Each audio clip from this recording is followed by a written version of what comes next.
I wasn't watching his streams, was I? I don't think I was. Be amusing if I hear myself talking, but I won't. Oh, this is gonna be a fun little thing. Are we live? We are indeed live. Useful, useful, useful. All right then. Hey everyone, welcome back to another session of Sigil of Storms. A bunch of housekeeping to go through right now. First of all the players do know this, so it's not going to be a surprise to them, but because I very badly let things kind of get away from me in multiple ways, most of which due to first time DMing, so learned quite a lot in this time. After this dungeon, we're going to be doing what is essentially a hard restart, whereas we are going to be... It's essentially going to be going into a 5-year, I believe I said, time skip. The only character who will be remaining, I believe, is Shiki, and it's going to be not quite a brand new story. It's going to be kind of a continuation, but for the most part, what was going on here will be done. So, but there's that going on there, and that won't be taking place till after this dungeon is done, so we won't be starting into that for another session or two. Risu is not here currently. She is on her way, so yay. Other than that, this is going to be a train wreck as usual, so let's get ready to get it on. So for last time, you're trying to track down a vampire, and you've kind of found where he's made his base on like this area that is covered in complete darkness. You worked your way into it, and you've kind of figured out very quickly that this vampire isn't using any traps or really a lot of tricks to keep you out. He just has a lot of things in the way, some of which are more threatening than others. And with you actually did see him for a moment. He attempted to release a huge corpse mound to try and stop you, but since it wasn't close enough to do a lot of damage to the party, and the party was able to focus on it, even with all these zombies and everything else it was dropping off, it went down fairly easily. So let me move you all over to the proper map, which is here. So this was just after that long rest. You have corpse mound just sitting there dead.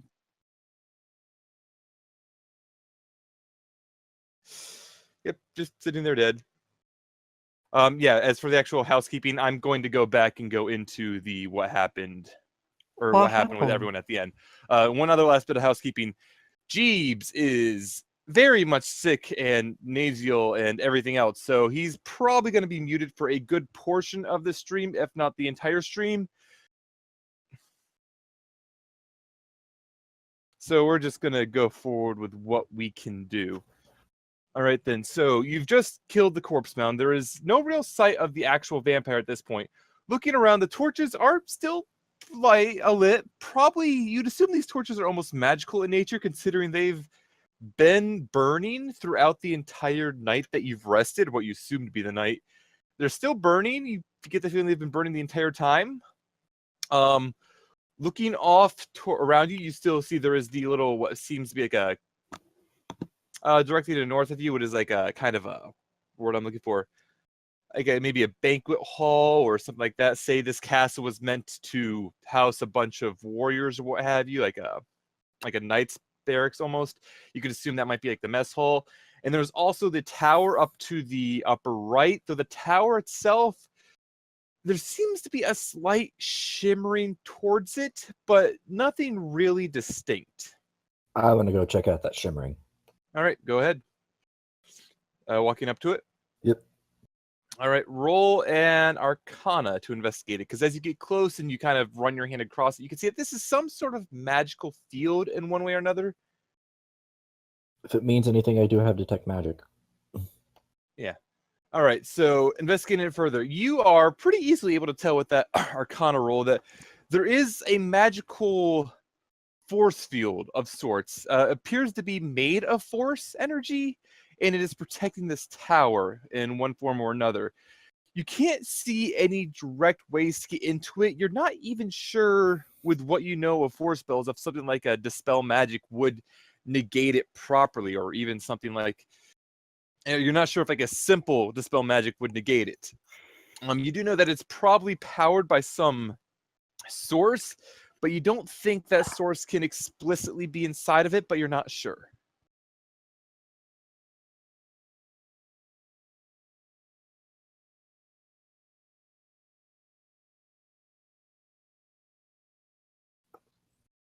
All right, so Lily will go up and tap it with her sword, and as she does so, she can see kind of like a little ripple effect going around from where she touched it. She did not actually touch the wall or the door, whatever she was hitting. She was stopped maybe 2 inches away from it. She felt more like she actually hit something like 2 inches away from the actual wall, and then she saw the little, it's kind of like a purplish ripple of energy around from where her sword touched. Well, there might be a way to deactivate wherever that is in one of these other doors. Yeah, let's start with the middle. All right, so the doorway you're all heading towards ish right now. I should start getting sheets open. Like I should have Cassidy up at the very least. I should have all my sheets open. I should have Cassidy up at the very least. Where the hell's Cassidy? Cassidy is under NPCs. Yes, she is. And all right. So the door directly above you. Let me get rid of the dynamic lighting that's stopping you from getting in there.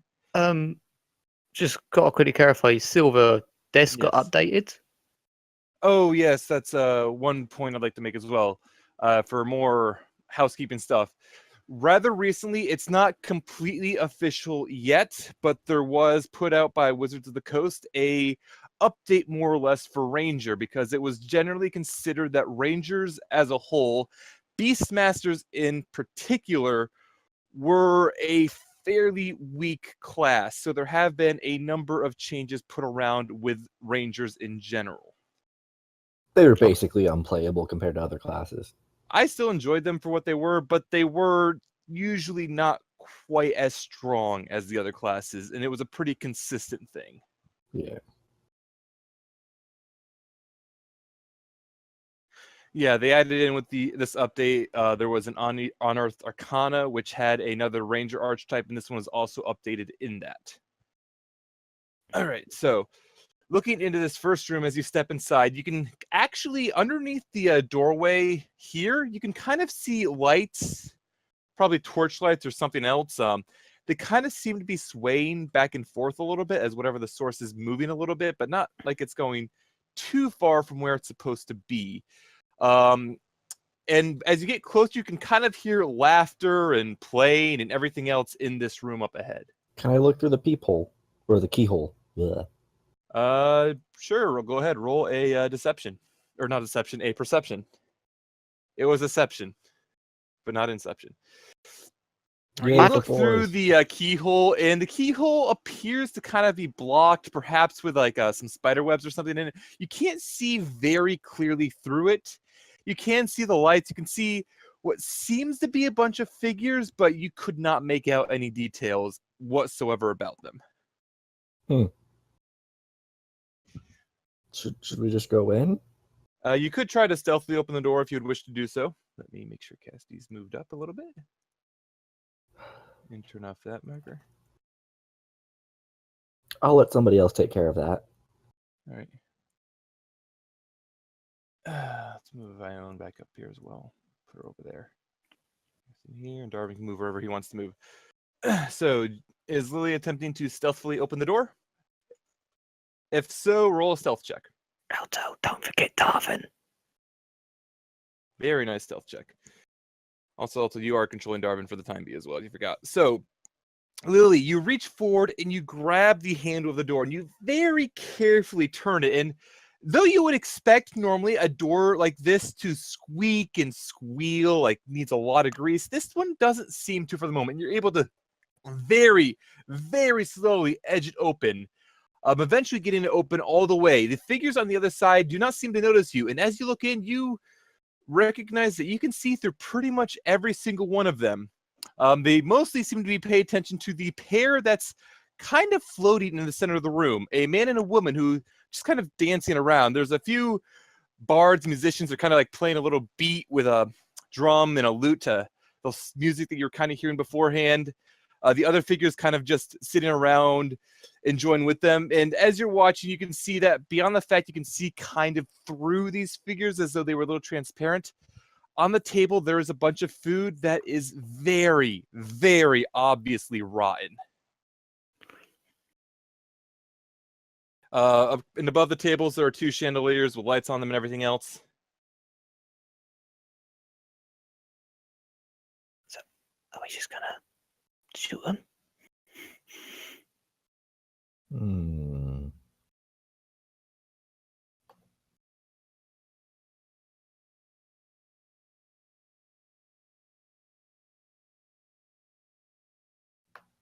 The chandeliers, if you can actually see them, they're about that big.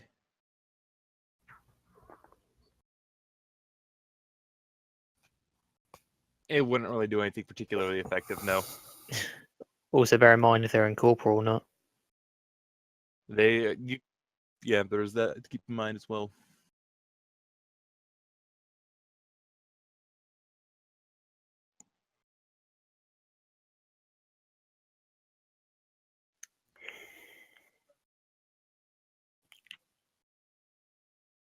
Do me one more favor. Everybody who is...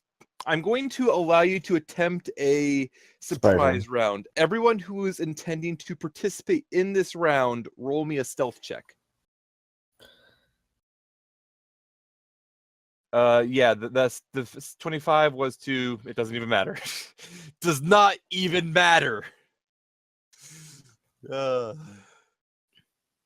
no! Dong, dong, dong, dong.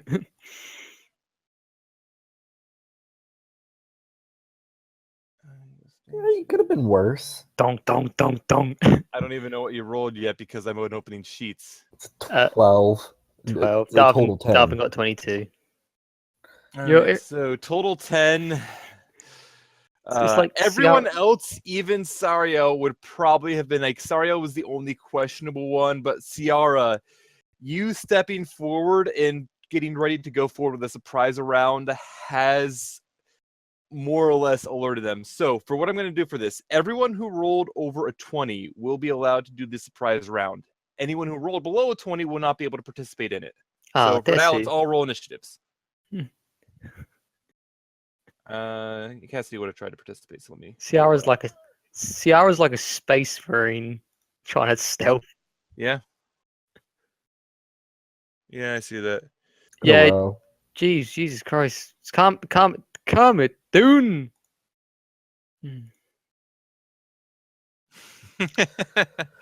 Oh wait, no, oh yeah, well, actually no, it's fine. Yeah. Risu's... Your 1 is better than my 4. Mwah. I'm just gonna roll for Ione for now, and I'm gonna drop her to the bottom of the initiative. Yay. Alright, so with that taken care of, going to descending order. I believe I have everyone on there. Yes, I do. So Shiki, you, I believe, get to go first, because I think you rolled. You did roll, yeah. So you will get to go first in the surprise round. Let me think. Ghost usually. Might want to use a magic weapon for this one. So I'm gonna step up.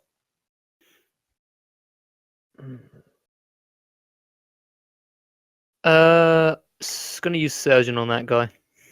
Okay. And this one here, you said? yeah, basically the bard right north of me. All right. Just give me a second. Sorry, because I got trick shot now. Do I want to?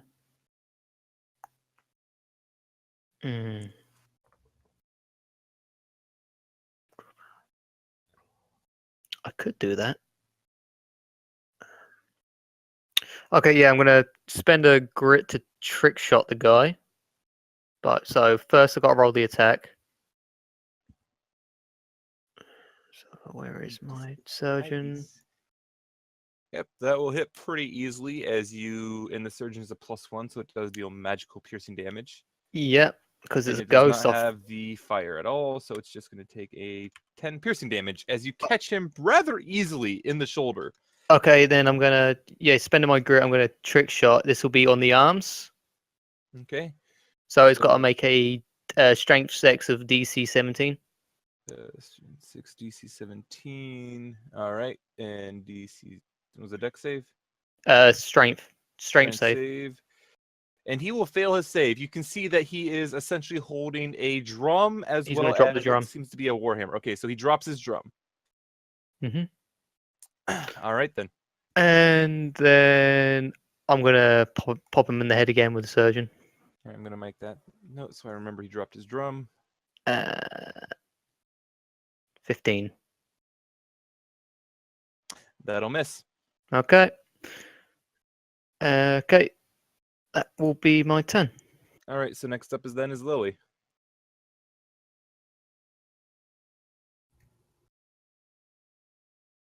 Okay. Note that this pillar here in the way will give them probably half cover from Lily. Not that that's going to matter with that roll. There you are, Risu. So we're starting off in a combat right now. You found a ghostly hall. Let's see. So you hit them with your scorching bow, which does magical piercing. That hits. All right, so that with the first hit, you see kind of the arrow will go through them as you kind of lean around the pillar to hit them. The piercing damage, being magical, kind of seems to do a decent bit of damage to the woman it hits. The fire damage does not seem to do that much, though. It doesn't seem to be that effective. And the trip attack will deal an extra that damage. And they do not seem capable of going prone. And on the other drummer, similar deal where he has half cover, not that it matters. And again, for him, the fire damage doesn't seem to be particularly effective, but the magic arrow goes right through. Cassidy, I did not have roll. The ghost, this is a surprise round. Surprise round. Did Darvin roll? Yeah, he got a 22, I believe. He Darvin did. had a 22, and other than Darvin, I think he's the only other one who can act in the surprise round. Is that double checking? Checking. Yeah, I just did, so he does. Yep. Not really any good spells, so just boop on one of the drummers. Left Silver, or right? Silver, I just got to add one thing. Did Cassidy not want to have a go with I surprise? didn't have a roll, so I'm not going to go back and have a roll after the fact. So Okay. the first bolt of force energy will completely miss, hitting one of the pillars along the way. The second one, however, will catch the other ghost drummer in the shoulder. He will take 7 force damage. You rolled a 1 for initiative because you weren't here when we rolled it, so I dropped you down to the bottom. Okay. Yep, that's the only thing that happened there. And next up, you see that the ghost dancers are actually acting on this turn. They seem to fly directly towards Shiki, going right through the pillar to get there. It's, as I described before, it is a man and a woman. They're kind of side by side, dancing close together. And as they approach, the man reaches out with his rapier and he tries to strike at Shiki. And he will hit for 6 piercing damage. Did no one get in front of me? And he will strike again. This one following around the same arc as he stabs in there, dealing a critical hit for 13 piercing damage. Dang it, Shiki. Lily's a crap tank for not standing in front. And then the woman, at the same time as this is going on, she brings out what appears to be a whip, and she strikes out past Shiki to hit Sayara. And she will also crit for 12 pierce, or it's slashing damage. I should put that on. Whip does slashing damage. And she brings it back, and she tries to hit her again for, wow, she hit both, wow, for 7 slashing damage this time. Kinky? Yep. And then the dancers are going to just kind of spin around as they dance away. Perfect. All right, then. And that is all the surprise round. Shiki is up. Well, I can't give them both barrels, sadly. Get there eventually. Eventually. Eventually. Well, I can't knock him prone, so that shot will be wasted. So, crap. Do I take out the dancers? Or... Now I've got a question. Do the dancers count as one enemy? They do in this event count as one enemy, yes. Though, keep in mind, while they are counted as one enemy for the purposes of HP and everything, there are two there for what that might mean for other ideas. Okay. Well, first things first. Don't particularly want that happening again, so I'm going to actually step back because you guys. I'm actually just going to focus on bursting down the drummer in the back for now. Okay. So, one surgeon. That'll hit easily, dealing 16. Good. And one more surgeon. Oh, and I think I'm gonna use my sleeping bag. I think that would be wise, because that is a super fail. Yep. 17. All right, that will hit in that case, dealing another 9 damage. I'm fine, guys, honestly. Is that it for Shiki? That'll be it. All right, Lily. Draws her maul. Okay.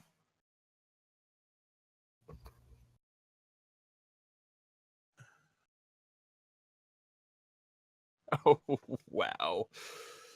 So that will deal, let me see, 14, 24 magical bludgeoning damage. She did not rage, as I do not see the icon, and you did not say anything of the other. So that will be 24 bludgeoning damage. You can see very quickly that the cold damage appears to be completely ineffectual. It seems to have no effect whatsoever on her. Or, yeah, I'm going to go with her because that's what the token is. She does not appear capable of going prone at all. As you kind of try to smack her legs out from her, it kind of makes sense that she's just kind of floating there, half incorporeal. But she does take the extra damage from attempting to trip her, and she seems pretty badly off right now. All right. Cassidy will run in about this far. She will opt to... Oh, yeah, if you have a second, go ahead. My apologies. Yeah. That will also hit, dealing another 17 damage. With that attack, you kind of... The ghost disperses with that hit.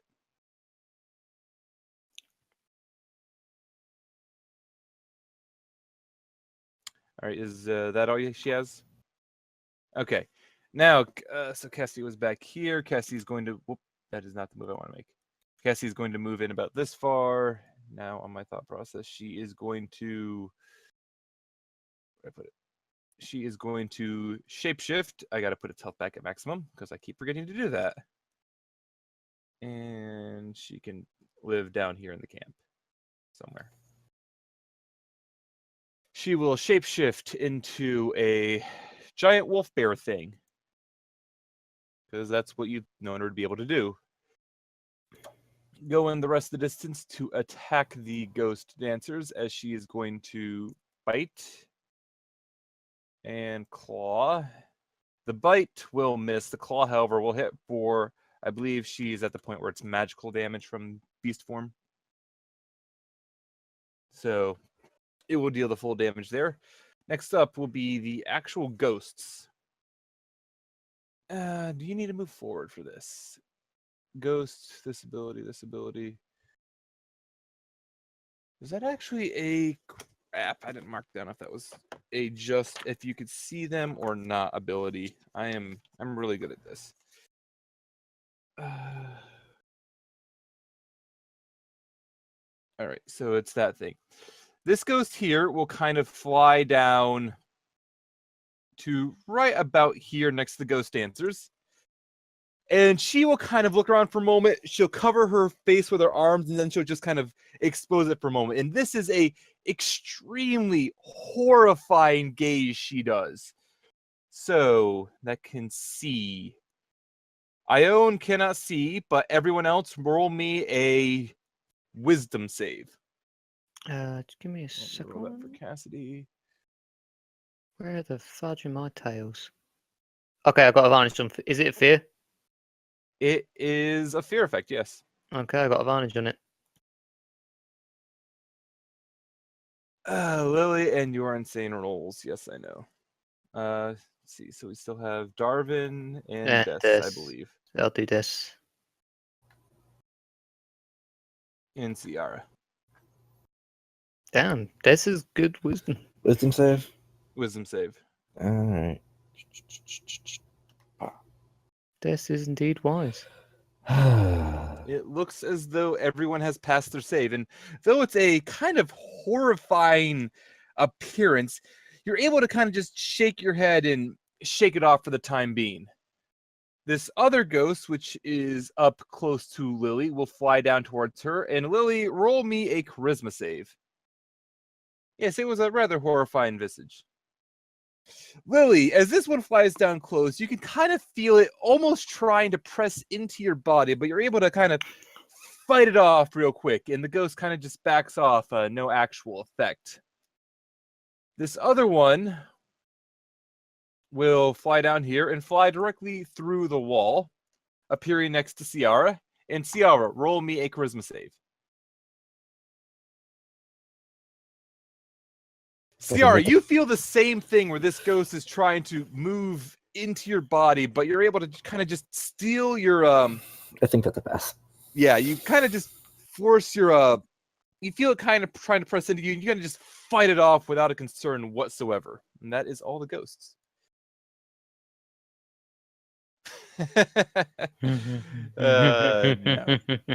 No. Next up will be the drummers. The one who has dropped his drum is going to go to pick it back up immediately. And then he is going to start playing. All right. Other than that, this one is going to more or less fly off in this direction. And he's just going to wait there for the time being. That's how far he can move. That is how far he can move. The other one, as he plays as well, he's going to move down here next to Lily, and he is going to try to hit her with his warhammer while he's playing. And Lily's AC is 20. First attack will miss, and the second attack will miss a lot worse.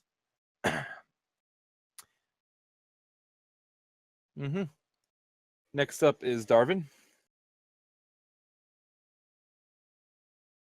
And Darvin, I guess he doesn't really have much he can do with his spells, so just that, I guess. On who? The dancers. All right, both of those will miss rather horribly, streaking off past the dancers as they kind of just, or between the dancers, they kind of just lean back, holding on to each other with one hand, both bolts going right between them. Yay. And then he moved. All right. Next up is the ghostly dancers' turn. The ghost dancers. The ghost dancers are going to kind of dance around Cassidy a little bit. Come back out to this point. And as they're kind of twirling around her, the male will take the chance to make 2 stabs into where did I put their sheet? That's where I put their sheet. Will take the chance to put 2 stabs into Cassidy's flank as he comes over to this far side. And both of them will hit very, very easily as she takes a total of 17 piercing damage. Meanwhile, the woman really does not seem to like Sayara for some reason as she tries to hit her with the whip again. What did I do to you? She will hit the first time for 10 slashing damage, but miss the second time. What did I do to you? Come on, pop up with the HP thing. There we go. All right, and that should be all that they can take for the time being. So next up is Dess's turn. You. Right. Des is going to move up there. What's Dess's new movement? 40, right? I think I've listed it in the thing, but she probably has 40 movement. Okay, I can work with this. So on the ghost down there. All right. First up will be actually first this Hunter's Market. All right, so bonus action, Hunter's Mark. Hunter's Mark. Just let me. And then you can do yeah, 2 it's level. attacks. Yeah, no, it's levels 1. Yeah, I'm trying to remember a bloody player ranger. Mm-hmm. Don't play spellcasters. And Sunblade on it. Mm-hmm. First blade attack will hit. It is very obviously undead. Yep. So it will take 12 damage. Wait, for it the first is? one. I didn't know that. I don't believe they are explicitly weak to radiant damage. But it's undead. They are not. So it just takes the extra damage. And then you have another attack. Just one more. And that will hit for a lot more damage as it deals 23 damage. And you have 2d6 from Hunter's Mark.